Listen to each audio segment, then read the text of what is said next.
राधे राधे, हरे कृष्णा। कैसे हो आप सभी लोग? आशा करती हूँ आप सभी परम मंगल में होंगे, स्वस्थ होंगे, अच्छे होंगे। क्या कभी आपके साथ भी ऐसा हुआ है कि आप श्रीधाम वृंदावन आए हो, उसके बाद आपका श्रीधाम वृंदावन से जाने का मन ना करा हो? मेरे साथ तो हमेशा ही ऐसे होता है। आपके साथ नहीं, तुलसीदास जी के साथ भी ये घटना घटित हो चुकी है। वो आज मैं आपको एक कथा के माध्यम से सुनाने जा रही हूँ। आखिर क्या रीजन है कि श्रीधाम वृंदावन में आने के बाद आप लोगों का वृंदावन जाने का मन नहीं करता। आप चाहे किसी भी तीर्थ स्थल पे चले जाइए, वहां से आप आ जाएंगे वापस घर पे, लेकिन श्रीधाम वृंदावन जो कि तीर्थों का राजा बोला जाता है, इसकी एक खासियत है कि अगर हम एक बार श्रीधाम वृंदावन आ गए, फिर हमारा मन जाते वक्त अत्यंत व्याकुल होता है और जब हम घर पहुंच जाते हैं तब भी हमें रह रह के श्रीधाम वृंदावन की याद सताती है। भगवान श्री कृष्ण जी जब मथुरा चले गए थे ना, तब भी उनको श्रीधाम वृंदावन की याद सताती थी। इतनी याद सताती थी कि एक बार तो उन्होंने उद्धव को भी भेजा था। एक बार की बात है कि तुलसीदास जी एक बार श्रीधाम वृंदावन आ गए। जब तुलसीदास जी श्रीधाम वृंदावन आ गए तो उन्होंने देखा कि भगवान ने तो हर जगह बांसुरी पकड़ रखी है। हर मंदिर में तुलसीदास जी गए, लेकिन भगवान ने हर जगह बांसुरी पकड़ रखी थी, हर जगह बांसुरी पकड़ी हुई थी, हर जगह बांसुरी पकड़ी हुई थी। तुलसीदास जी को कुछ अच्छा नहीं लगा।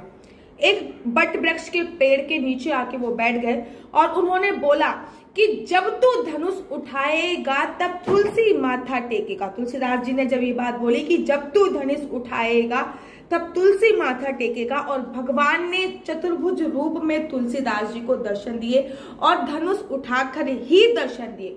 कुछ दिन श्रीधाम वृंदावन में रहे और उसके बाद फिर वो वापस चले गए। जब वापस चले गए तो एक बार उनका गुरु भाई ने श्रीधाम वृंदावन में आने की इच्छा जताई।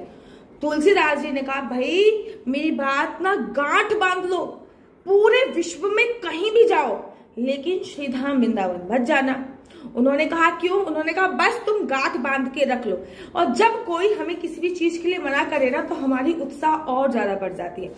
गुरु भाई को भी जब मना किया गया तुलसीदास द्वारा तो उनकी इच्छा और भी ज्यादा बढ़ गई कि आखिर श्रीधाम वृंदावन में ऐसा क्या है। वो तुलसीदास जी को बिना बताए और एक पत्र लिखकर कि मैं श्रीधाम वृंदावन जा रहा हूँ क्योंकि मेरी प्रबल इच्छा है वहां पे दर्शन करने की, लेकिन मैं आपको बिना बताए जा रहा हूँ। रात्रि के समय निकल गए।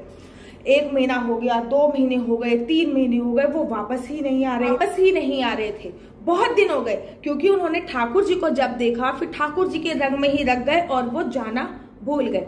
तुलसीदास जी ने एक दिन हो गए वो वापस नहीं आए, तो तुलसीदास जी ने एक पत्र लिखा अपने दोस्त को, अपने गुरु भाई को, और उस पत्र में लिखा कि क्या कमी रघुनाथ में जो भूल गए हो भान। और जब ये पत्र तुलसीदास जी के मित्र और गुरु भाई को मिला तो उन्होंने पत्र पढ़ा, और पत्र पढ़ने के बाद उन्होंने पत्र का उत्तर तुलसीदास जी को कुछ इस प्रकार से दिया। ना कमी रघुनाथ में ना भूल गए हैं भान, मेरा मन पागल हुआ सुन मुरली की तान। मेरा मन पागल हुआ सुन मुरली की तान। दोबारा सुनाती हूँ कि ना कमी रघुनाथ में ना भूल गए हैं भान, मेरो मन पागल हुआ सुन मुरली की तान।